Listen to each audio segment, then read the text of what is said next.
Thank you, Sue. Thank you, everybody. Hope you have a great evening. As Sue says, my name is Stephen. I'm the Deputy Executive Director of Horticulture at the Delaware Botanic Gardens, and we are growing very rapidly. So if you haven't made a visit over to the Bethany Beach area, come over and see us. We are 37-acre botanic gardens focusing on sustainability and wildlife-friendly horticulture. So something a little bit different, and we are relatively new. So come over and plan a trip and head over to the beach. So it's a pleasure to be with you this evening. Thank you so much for the invitation. We have a wonderful holly collection, thanks to Charles Anderson, and I've been asked to enlighten you onto some of the plants in the collection, and also what it really means to the garden to have this enduring and growing collection of hollies of the garden. So as you can see, the enduring spirit of holly, cultivating legacy and belonging at the Delaware Botanic Gardens. We are a volunteer-run organisation, so it's critically important that events like this, we get the opportunity to come out and speak with you. So I wanted to start by addressing the fact that holly, in a very human world, I will say it feels somewhat surreal, if I'm honest, to be standing here speaking about holly, a plant of such quiet permanence, when so much of the world feels so uncertain. There's something almost defiant about an evergreen. It continues silently while everything else falls away. We live in a time of flux, socially, economically, and environmentally. People are anxious, industries are shifting, and the very ground of our climate seems to tremble. And yet, out in the landscape, in the woodland edges, on the salt-swept fields, the holly endures. Its green leaves don't ask permission to persist, they simply do. Its berries ripen red even as the year fades grey. It does not pretend to outshine the world, it outlasts it. For me, holly has always been more than a plant. It's a teacher, one that speaks softly, but with authority born of time. It reminds us that beauty and resilience are not opposites, that even in difficulty, life can be steadfast. I've known holly all my life, in Wales, where I was born. It grows wild through the hedgerows, rising from moss-covered walls and pasture edges, its glossy leaves bright even under slate-grey skies. My earliest memories of gardening involve brushing past those leaves, the supple resistance of spines catching my sleeves, the sharpness both humbling and grounding. Later, during my apprenticeship with the National Trust at Powys Castle, I came to understand holly in another way, not just as a plant of the wild, but as a plant of heritage. Their centuries-old specimens stand like green sculptures against the castle's ochre stone, clipped and formal, yet deeply alive. Their forms have been shaped by hands long gone, and yet their vitality remains. It was there that I learned that horticulture isn't simply about cultivation, it's about continuity. That thread from the wild Welsh hedgerow to the formal estate gardens and now to the Delaware Botanic Gardens on the shore of Pepper Creek is a long story of endurance. And the holly, in all its quiet wisdom, has accompanied me through each chapter. So when I speak about holly today, I speak not as a scientist, a collector, or a curator alone, but as someone who has grown alongside it, across countries, climates, and callings. The Delaware Botanic Gardens is in many ways a new garden with an old soul. 37 acres stretch along the Pepper Creek shoreline, where salt and soil meet in delicate conversation. It's a landscape shaped by both human intention and natural rhythm, a meeting of art and ecology. When I first walked the site, it felt familiar. Though it was half a world away from the gardens of my youth, the light was sharper, the air was saltier, the plants different, yet the spirit was the same hum of belonging that one feels in any place where humans and nature work side by side. Our garden was not built by a contract crew, but by people, volunteers, retirees, students, residents, all giving their time and energy to something they may never see fully finished. They planted, weeded, hauled and watered. Some came for a day, some have stayed and remained for years. Every garden I've known, whether the terrace slopes of Powis Castle or the meadows of Sussex County, depend not only on plants, but on people. Gardens are acts of faith rooted in community.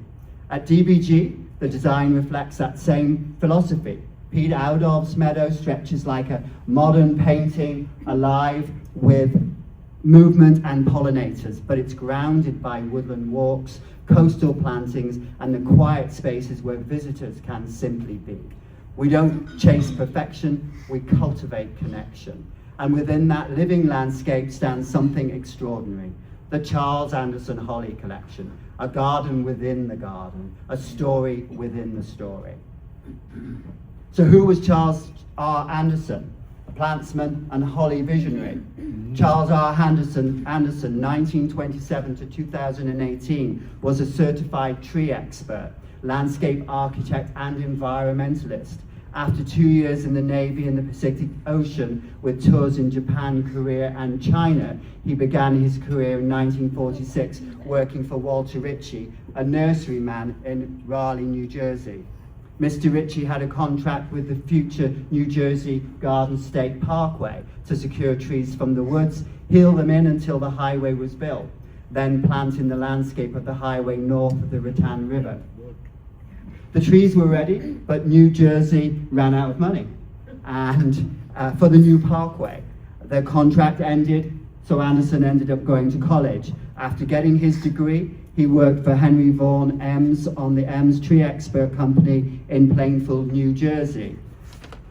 Mr. Ems put him in charge of some large landscape projects, including the New Jersey State Highway Building Complex. Mr. Ames introduced him to Oliver Deakin, Chief Landscape Architect for the New Jersey Highway Department, for whom he would work several years later. But before that, Anderson was called back into the Navy. This time, his tours of duty took him to the Atlantic Ocean, where he saw Ireland, England, Denmark, Germany, France, Greece, Turkey, Crete, and Canada. In 1952, when Anderson coincidentally was discharged from the Navy, the New Jersey legislature combined the funds of the Garden State Parkway and the New Jersey Turnpike. Design and construction was able to start again. Working for Mr. Oliver Deakin, Anderson oversaw the landscape construction for the northern section of the Garden State Parkway. 3 years later, the parkway was built, and he was then hired by the firm of landscape architects, Alfred Guy Fort Jr. in New York in 1956, to work on highway design, one of the New Jersey turnpikes, and also to create landscape designs for museums, college campuses, and the government mansion. The Dwight D. Eisenhower National System of Interstate and Defense Highways, also known as the Interstate Highway System, was in the planning stages. Anderson was hired in 1958 to be the new Chief of Bureau of the Landscape Architecture for the state of Maryland. Maryland was soon the nation's leader in this broad field to protect our environment whilst building highways. In 1964, the National Academy of Sciences appointed Anderson as chairman of the Landscape and Environmental Design Committee of the Highway Research Board, of which he served for 6 years. He was one of the founders of the Maryland Environmental Trust and was signed into law in 1967. It had a great staff of professionals in important environmental disciplines, which included landscape architecture, horticulture, agronomy, wildlife biology, acoustical engineering, and geomorphology. Some of these professionals also became experts in the field of holly and active members of the Holly Society, including Buddy Green, Bill Cull, and Dan Turner. On retirement, Anderson retired in 1986. After retirement, he got involved in raising a collection of his favorite plants, the hollies. He was an active member of the Holly Society and held the position of president for a couple of years. He was also active in local chapters, the Chesapeake chapter and the Colonial Virginia chapter of the Holly Society of America. Many of these excerpts are taken from his book, which Kathy Anderson kindly gifted to me on a visit to the gardens. Charles R. Anderson is much more than a donor name on the foundation of the Holly collection at the American Holly Society and at the Delaware Botanic Gardens, or DBG. He was a landscape architect turned plantsman, a scholar of the genus Ilex, and above all, a builder of a living legacy. Anderson made his career in the Mid-Atlantic region, earning recognition not only for his design of public and private landscapes, but for his lifelong interest in hollies, particularly the native Ilex opaca and related taxa. His connection with the Holly Society began early, and in 1998 he was awarded the Wolf Fenton Award for dedicated service and contributions to the Society's mission. What Anderson achieved was rare. He combined the roles of site, designer, collector, and conservationist. He searched out hollies in the wild and context, evaluated them for habit, fruiting tolerance to wind and salt, documented their provenance, and then guided their propagation and introduction into the nursery trade. His expectations were clear. Hollies were not simply decorative shrubs, they were resilient evergreens, capable of anchoring in landscapes, supporting wildlife, and enduring change. When he chose to donate 32 hollies to DBG, he entrusted a living classroom for horticulture and ecology. His role as a landscape architect provided him with a different lens. Structure, layer, context, and longevity. He understood hollies in the overstory, understory, and edge conditions, and he worked to bring that understanding into practice and public education. Because of his work, many novices alike can now visit DBG and see a curated representation of his lifetime study. In honoring Anderson's contribution, we recognize three things: his design mind, his collector's eye, and his steward's heart. We honor him not by static plaques, but by living leaves, berries, and years of growth. Every collection begins with a vision, and this one began with a gift. Charles Anderson was not simply a collector of hollies, he was a custodian of the genus. His life's work was guided by curiosity and devotion to the Ilex diversity. When he entrusted part of that collection to the Delaware Botanic Gardens, he wasn't just donating plants, he was donating continuity. Actually, he came to the garden with one of his sons, and before the garden was even open, it was still a dream and a vision of many volunteers. And simply walking that site with his son, he determined that that was the location of his hollies. Unfortunately, we were only able to get 32 of them to the garden, with one of my predecessors, Greg Tepper, as Director of Horticulture. But nonetheless, those have thrived incredibly well and form a great collection for us. This, as I said, this initial gift composed of 32 specimens, 32 species and cultivars, some native, some from far afield, a global conservation about resilience, form and adaptation. It was and remains a scientific resource, an educational tool, and perhaps most importantly, a living legacy of generosity. Through our partnership with the American Holly Society and McLean Nurseries, with particular thanks to Bill Culford's recent donation of 29 additional hollies to the garden, additional cultivars, the collection is growing into something extraordinary, a living archive that spans continents, climates, and centuries of horticultural history. When I walk amongst those trees, I feel a sense of guardianship, not ownership. It is our privilege to nurture them for the generations that follow. From the photos that you can just make out here, this is a group of volunteers and guests during one of our many happy holiday tours that we have at the garden in November. Our Vice President, Carol McLeod, actively watering the newly planted hollies way back before the gardens were even open, and then one of the many trial hollies that James brought to the gardens during that presentation a couple of years ago, and the president of the organisation, Ray Sander, in the photograph there as well. So a little bit more detail about the donation. So on March the 27th, the Delaware Botanic Gardens received and planted 32 American holly trees that were donated from Charles's collection in Ownings Mill, Maryland.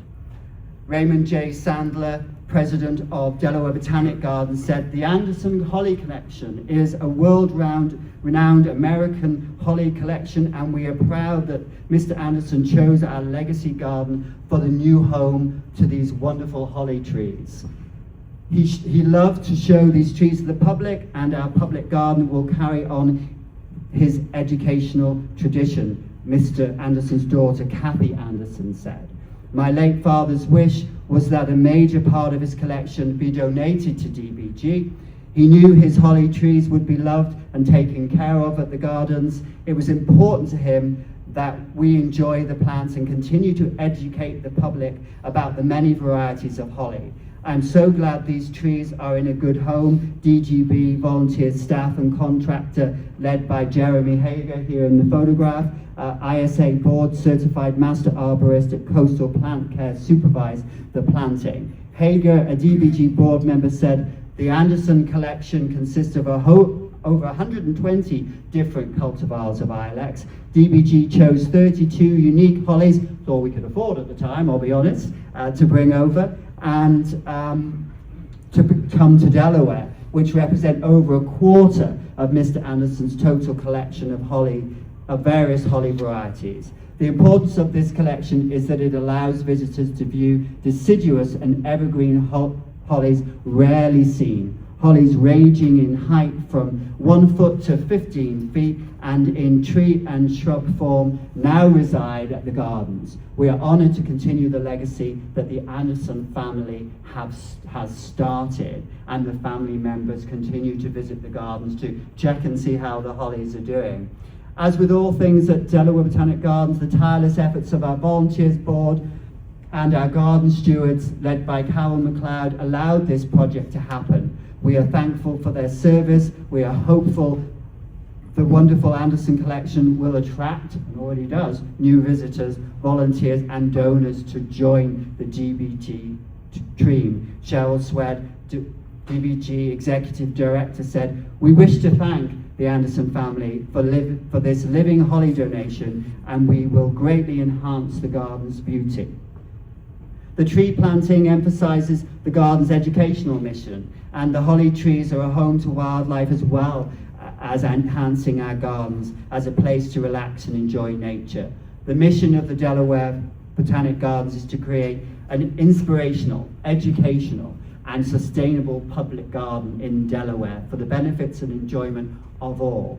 The Delaware Botanic Garden celebrates the coastal plain with a sustainable garden that delights and educates visitors and inspires them to preserve Delmarva's native landscape. Ilex opaca, Charles Ginny Marie, a family form and performance. Just about make it out on the slides here. On one of the many selections in the Anderson's collection, Ilex opaca, Charlie's Ginny Marie, holds particular resonance, not only because of its horticultural merit, but because of the story it embodies. A father's dual devotion to plants and progeny.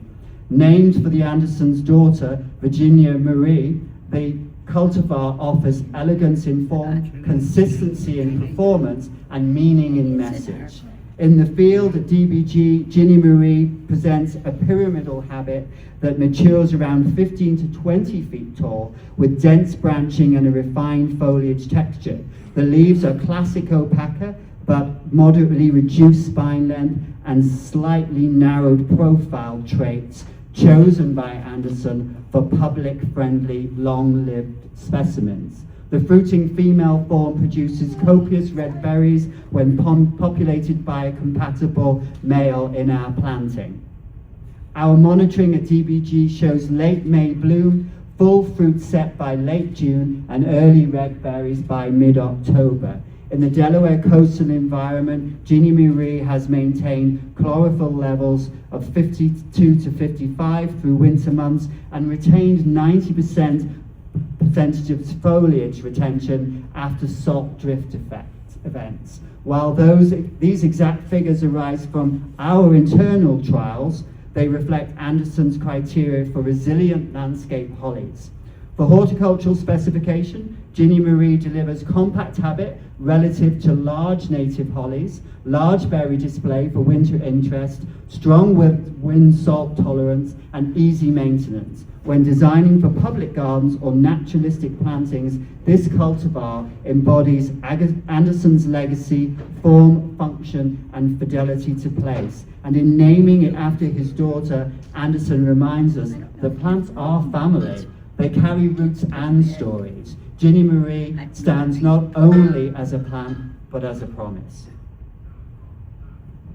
Ilex opaca Charles Karen Ann, a second Anderson legacy selection. Another cultivar bearing the hallmarks of Charles Anderson's personal selection is Charles Karen Ann. Named after his daughter Karen Ann, like Ginny Marie, its selection exemplifies his intent. Durable holly with refined form, strong fruiting, and adaptability across contexts. According to the Holly Society's record, this cultivar is associated with Anderson's collection. In our Anderson's collection at DBG, Karen Ann is planted alongside the woodland edge where filtered light transitions to full shade. Habitually, it grows to approximately 12 to 15 feet with a spread to 8 to 10 feet, making it well suited to woodland margins and educational plantings. Foliage retains its dark green tone even in low light conditions. Berry retention remains strong, with observations of fruit persisting into late February in most years. For a performance perspective, the cultivar shows less twig dieback following late frost scenarios compared to similar native accessions. Dieback 3% versus 9% in control plots. Root flare development is consistent and attribute Anderson's emphasis to reduce root rot risk in horticultural installations. For landscape professionals, Karen Ann is an ideal small tree evergreen for woodland gardens, naturalistic site, or salt edge transition plantings. It aligns with Anderson's philosophy, hollies that endure, integrate, and educate. Though both names, Ginny Marie and Karen Ann, we see Anderson's dual emphasis, personal legacy and plant legacy, intertwined. Each cultivar carries the weight of horticultural experimentation and the lightness of human relationships. Ilex opaca Maryland dwarf, a popular cultivar.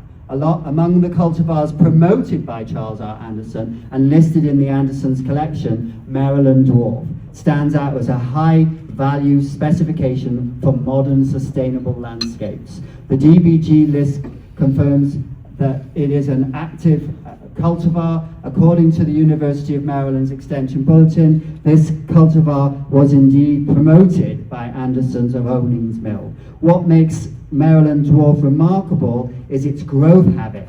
Its cultivar typically remains under 3 feet in height while spreading up to 10 feet wide. It blooms in May, sets fragrant whitish green flowers, then matures into bright red berries that persist into winter.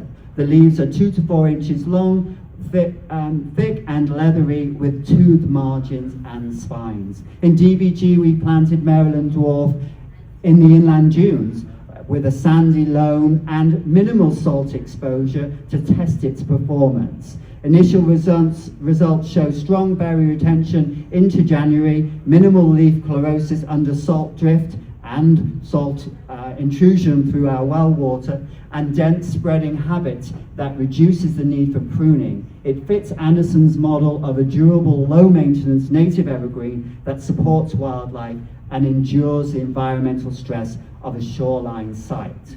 From an industry standpoint, specifically this cultivar for coastal buffers, low evergreen screening, or native matrix under high trees, It needs pairing with a compatible male Ilex opaca within 20 meters to ensure fruit set.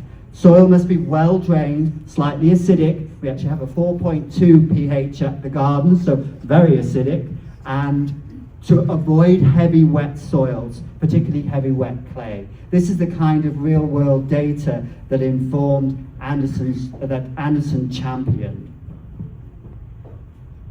Ilex opaca Margaret Mooring, a female clone, a remarkable female American holly, selected for its highly distinctive leaf morphology. The rigid evergreen leaves curl longitudinally, such that the spine tip margins approach or overlap on the underside, forming a tubular appearance. The clone was selected from a large 18-foot by 12-foot specimen growing in a long driveway row on the Margaret and John Frederick Moran estate in Whitestone, Virginia. Measured in 2010, propagation began in 2010 by William Cole of McLean Nurseries, Virginia. One of the resulting plants was acquired in 2019 by the Gardens and thrives in the Folly Garden, actually, at the entranceway to the old homestead for the property at the Gardens.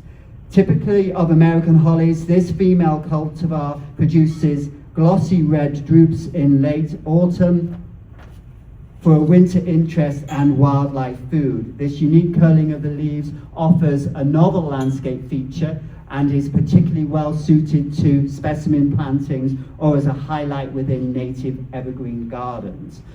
For cultivation notes, tolerant of part shade to full sun, prefers moist, well-drained soils, and benefits from regular monitoring of pests and environmental stress. As with all hollies, male flowers must supply pollen for fruit to set on this cultivar. This clone represents both horticultural novelty and a link to regional provenance, and now our Delaware collection, affording opportunities for educational interpretation of cultivar development, native plant selection, and evergreen garden structure. And one of my favorites of late, there's a lot to choose from, Ilex cornuta hybrid aquifolium Woe Nelly. As you can see on the board, it is one of the trial hollies from the American Holly Society that we were lucky enough to have been gifted to the gardens. I believe that was last year that Jim brought that over. And it's a golden variegated hybrid holly, currently being trialed at the garden, and a dazzling evergreen holly hybrid that merges the durability of Chinese holly. Doesn't really do it justice, it really does glow. Durability of a Chinese holly, Ilex cornuta, with the refined glossy texture of an English holly, Ilex aquifolia, selected as a golden leaf sport of Ilex cross Nellie R. Stevens. This female cultivar was introduced by Tony Event of Plants Delight Nursery after its discovery by horticulturist Michael Durr. Woe Nelly is celebrated for its vibrant golden yellow new growth that gradually matures to a deep green with chartreuse margins, producing a brilliant year-round contrast of color and texture. The foliage is thick, luscious, and armed with characteristic holly spines, with the dense upright branching habit forms a broad pyramidal shrub or small tree. As you can see, ours is still relatively small and does suffer from the coastal winds that we get through the winter. So we're looking at putting some protection up this year for it so it can put on a little bit more height. Mature specimens typically reach 10 to 15 feet in height and 6 to 10 feet in width, although it can vary regionally and, of course, with pruning. A female clone, Woe Nelly, produces bright red berries in autumn when pollinated by a compatible nearby male holly. Hardy in USDA zones 6 to 9, it thrives in full sun to partial shade and in moist, well-drained, slightly acidic soils. At once established, it exhibits excellent heat and drought tolerance, traits inherited from its Ilex cornuta parentage. Highly adapted and ornamental, Woe Nelly serves beautiful as a specimen shrub, focal point or hedge where its garden fleshes can be illuminated by the sun. A number of visitors come to the garden and point out this plant and asks us what the yellow flowers are. Obviously I have to correct them and let them know that it's the vibrant foliage of this cultivar. Best foliage occurs in high light, and selective pruning after new growth can stimulate further golden shoots. You can't quite make it out from this screen, but you can see the darker leaves are starting to go a little darker green where they're getting the shade. This cultivar exemplifies the creative potential of holly breeding, combining resilience, vivid foliage and compact form, making it one of the most striking modern selections for southern and mid-Atlantic landscapes. So beyond Opaca, the wider genus, of course, the holly, Ilex opaca, is the state tree of Delaware, and if you've been to the gardens, you'll know the wild holly is abundant throughout the 12.5 acres of woodland, shoreline woodland, and we are hoping that some of the opaca has hybridized itself in the woodland as well. But when we speak of Ilex, we often think of Ilex opaca first, our Native American holly, yet the genus spans more than 400 species across continents and climates. Walking through the Anderson collection is a global journey contained within a few Delaware acres. Here, opaca stands beside aquifolium from my Welsh homeland, cornuta from Asia, and crenata from Japan. These leaves vary, glossy, dull, spined, entire, but all share the same inner discipline, endurance. In Wales, I first met Ilex aquifolium not in gardens, but in forest, deep within the Severn Valley, where the air smelled of moss, mushrooms, and peat. It rose through beech litter and fern, the dark green of its leaves growing almost blue in the filtered light. In Delaware, the same filtered light falls through loblolly pines and sweet gums, catching the shine of Ilex opaca leaves with an eerie, familiar glint. Two worlds apart, yet mirrored by the same chlorophyll courage. The Anderson collection makes these comparisons visible. It invites us to see how geography molds resilience, how thicker cuticles evolve into coastal winds, how spineless margins appear in shade, how berries differ in hue and persistence. Each variation is a line of poetry written by climate and time. Among our hollies stands one established tree, more than 100 years old. I often stop there along the shoreline, not to measure, but to listen. You can sense its age without counting rings. Its bark is furrowed and dark as river stone. Its lower limbs bend to sail by salt wind and memory. The air beneath it feels older, quieter. The holly is not simply a survivor, it's a witness. This particular holly is a fantastic specimen right along the shoreline. Its roots are in the water of the Pepper Creek, which is brackish water, so it is saline. And yet this holly has endured. It hasn't succumbed to the forestry contractors who would have cut the forestry, clear cut as they call it, and removed a lot of the valuable timber. This holly has endured and is one of the oldest ones remaining on site. I've known such trees like this before at Powys Castle in Wales. The great Ilex aquifolium rise from the terraced stone, their trunks snarled and hollow, yet still pushing out new shoots of polished green. They are living timepieces, marking centuries for gardeners who have come and gone, each pruning, shaping, and passing the work forward. Our Delaware elders hold the same quiet authority. Its roots have reached deeper each decade, adapting to the storms, drought, and change. It asks for nothing but to continue, to grow in place and to keep watch as the landscape evolves around it. When visitors pause beneath the old holly, they often lower their voice without knowing why. The presence of endurance commands respect. That, I think, is holly's true power. It does not proclaim its history, it embodies it. It teaches us that stewardship is not ownership, but participation. A conversation across generations between people, place, and a living green that outlasts them both.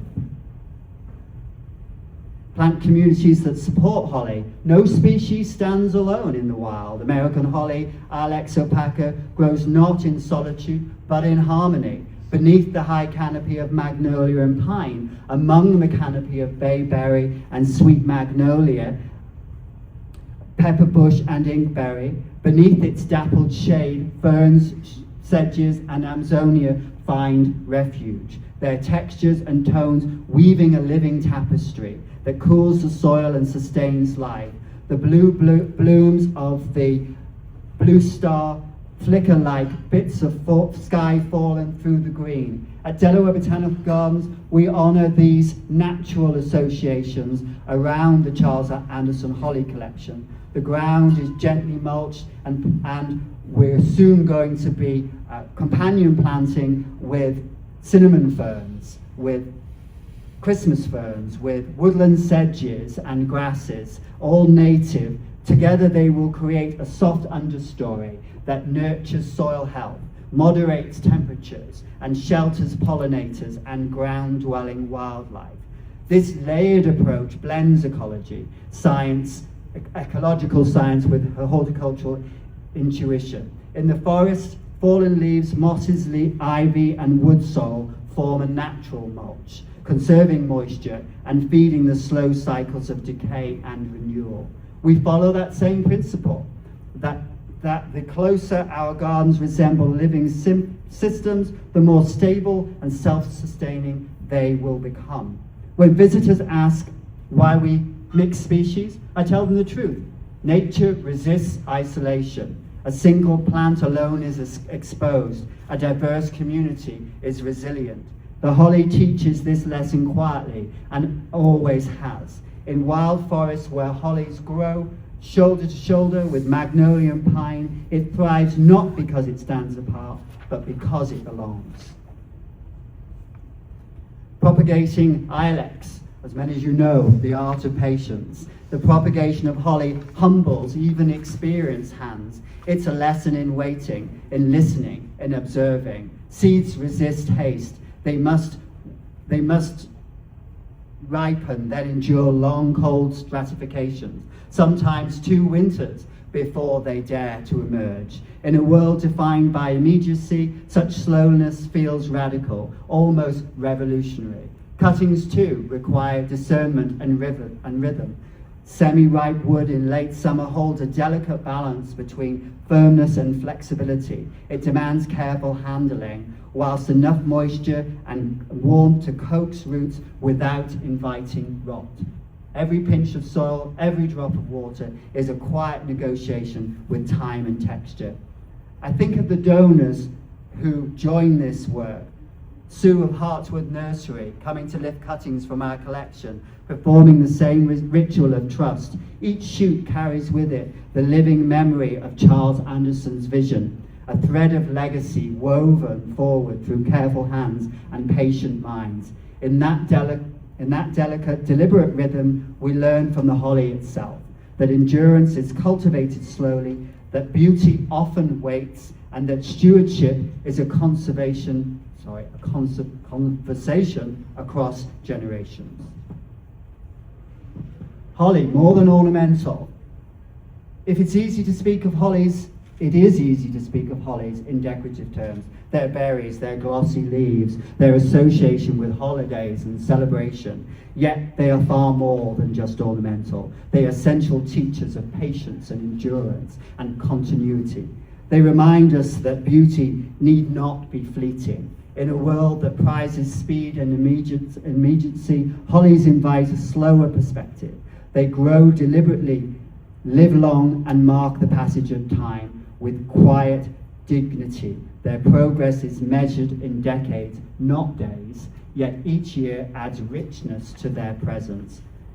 I sometimes think that the 21st century could learn a horticultural virtue from the holly.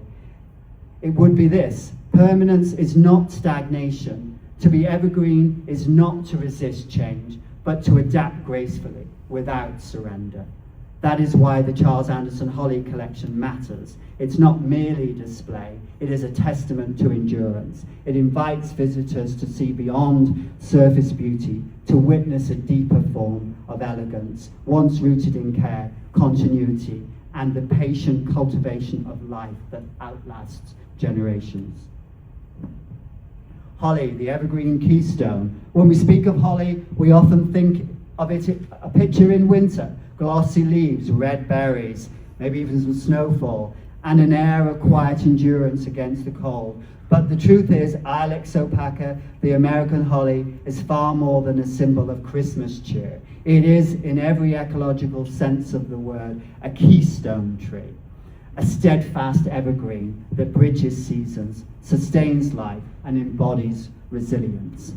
In the wild forest of the mid-Atlantic, where deciduous trees surrender their leaves to the frost, the holly stands unchanged, a green beacon in a landscape of brown, its berries ripening as other fruits fade, become lifelines for birds and small mammals through the lean months. Over 18 species of birds feed on those scarlet drupes. Robins, cedar waxwings, mockingbirds, and bluebirds among them. They rely on the holly not only for food, but also for cover.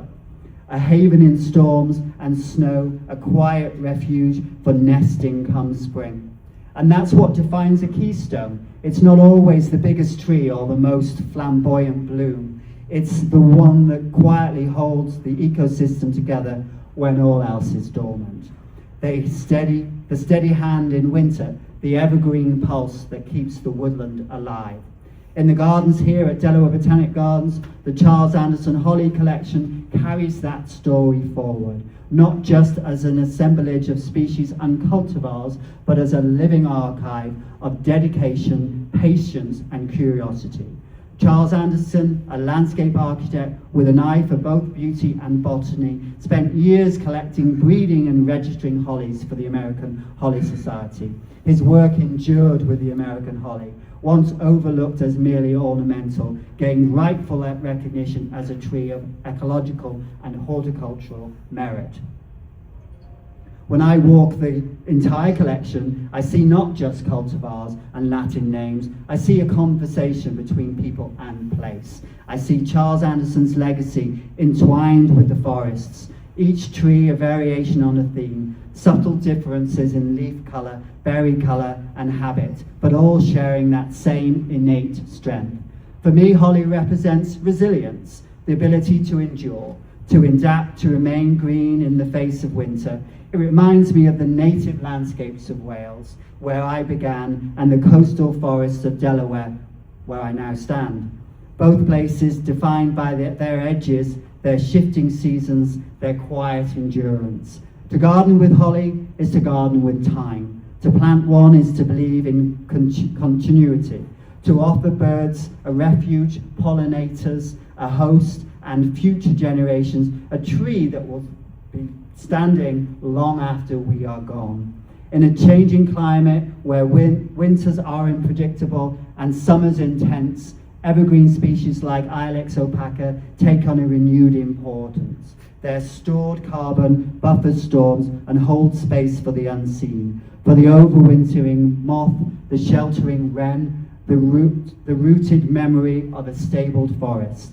So when I call out Ilex opaca a keystone, I do so with reverence. It's not just a scientific label alone, but a truth born of observation, of decades in the field and of countless quiet mornings amongst trees. Because in the end, the holly teaches us what endurance truly means. To stay rooted in place, to carry light through the dark, and to offer light, quietly, persistently, when the world seems asleep. Ilex latifolia Christmas Carol. Among one of our created hollies, Ilex latifolia Christmas Carol stands out for its glossy presence and festive red berries that linger well into winter. This hybrid born of an English holly and luster-leaf holly combines elegance with resilience. The leaves are dark green, spiny and leathery, while the dense pyramidal form holds its shape through seasons and storms. A female plant, it relies on a nearby male for pollination, offering bright berries that attract birds and delight visitors alike. This particular specimen is around 20 feet tall and stands right in the front of our welcome center at the gardens and is a delight for people coming to the gardens at this time of year. In our landscape, it's more than decoration. It teaches about continuity, the interplay of form and function, and in the quiet generosity of a plant that offers beauty, habitat, and a living connection to lineage. The deciduous hollies, of course, Ilex verticulata. The particular one in the photograph is Winter's Gold. Among our hollies, Ilex verticulata Winter's Gold offers a different kind of presence, one that celebrates time and seasonal transformation. Unlike the evergreens, these deciduous hollies reveal their architecture each winter.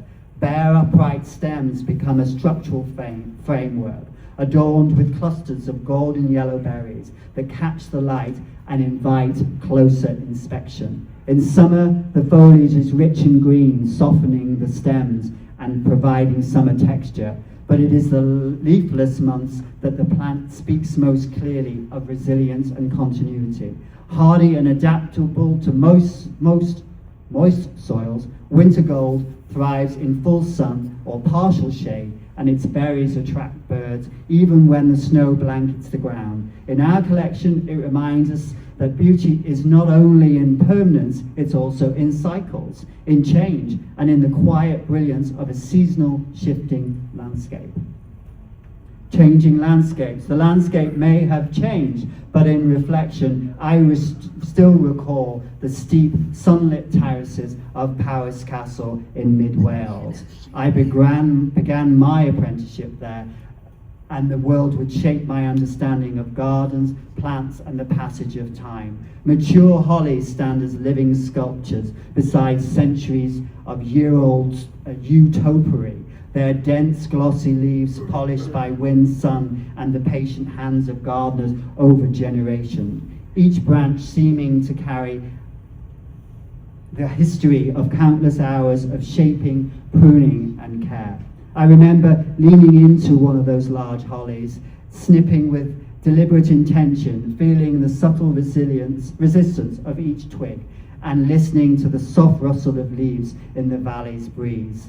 The discipline of shaping yew demanded precision. The resilience of holly offered lessons in patience, adaptability, and the quiet rewards of steady effort. Through the terraces, the hollies softened the castle's imposing stonework, their forms reflecting sunlight and shadows in many ways that shifted with the seasons. I learned that structure is not merely formal, it is alive, responsive, and enduring. Beneath the clipped yews and resilient hollies, I became attuned to the rhythm of growth, the pace of change, and the subtle artistry that comes from observation, care, and the respect for living things. Those lessons resonate every day at the Delaware Botanic Gardens, where the Charles Anderson Holly Collection carries forward a similar legacy. Each plant, whether a stately Margaret Mooring or a golden-leaved Wonelli, embodies resilience and beauty. Like the terraces at Powys, our collection invites reflection on time, on stewardship, and on the quiet dialogue between gardener and plant. Charles Anderson's vision cultivated more than a collection. It nurtured an idea, a philosophy, a living testament to patience and care. Standing among our hollies, one senses the same enduring presence that I felt in Wales, a whisper of history, a lesson in continuity, and a quiet insistence that beauty, once tended, becomes timeless. In both places, the holly teaches that gardens endure not through control, but through care, attention, and the willingness to listen. They remind us that stewardship is a conversation across generations, and that the work of a gardener is ultimately an act of hope. No part of this story or the creation of the Delaware Botanic Gardens, exists without people. The holly collection especially owes its life to volunteers and partners, the American Holly Society, Jim Rush, McLean Nurseries, Sue from Hartswood Nursery, the propagation team and the donors who return to help us grow new generations from cherished cultivars. I want to pause to thank them, and in particular Bill Cole and Sue Hunter, who gave freely and added to the collection, including the sundown holly, and took cuttings of the collection so that it could expand. That generosity continues Charles Anderson's legacy most tangibly, and through moments, and though moments or plaques, but through living tissue shared and replanted. It's this spirit of collaboration that keeps the gardens alive. Every volunteer hour, every donated cutting, every visitor who stops to read a label, they all contribute to the quiet hum of continuity. When I think back to my early days as an apprentice at Pryce Castle, I realise the gardeners there too were volunteers in spirit. They inherited something they didn't own but loved to protect. That, to me, is the truest definition of stewardship. Honouring the hands behind the hollies. The story of the Delaware Botanic Gardens and the Charles Anderson Holly Collection in particular is a story of people as much as it is of plants. Every shrub, every meticulously pruned branch, and every newly propagated cutting carries the mark of generosity, expertise, and care. This collection thrives because of countless volunteers, donors, and collaborators from the American Holly Society, Jim, McLean Nurseries, Sue, Hartwood Nurseries, many individuals who return to help propagate the treasured cultivars. Though through these cultivars, and Anderson's vision continues, not as a static movement, but as a living, breathing plants that reach towards the future. Every hour of volunteer work, every careful cutting, and every thoughtful donation is a thread in the living fabric of this garden. And it is in these acts, often quiet and unseen, that stewardship is revealed. Just as the gardeners at Pryce Castle tended their terraces, not for recognition but for life of the gardens itself, so have the hands and hearts that shaped the collection ensured its survival and ongoing story. The Holly Collection endures because of collaboration, devotion, and shared purpose. It is a testament to what people can achieve when they care enough to plant, not for themselves, but for generations yet to come. Thank you very much.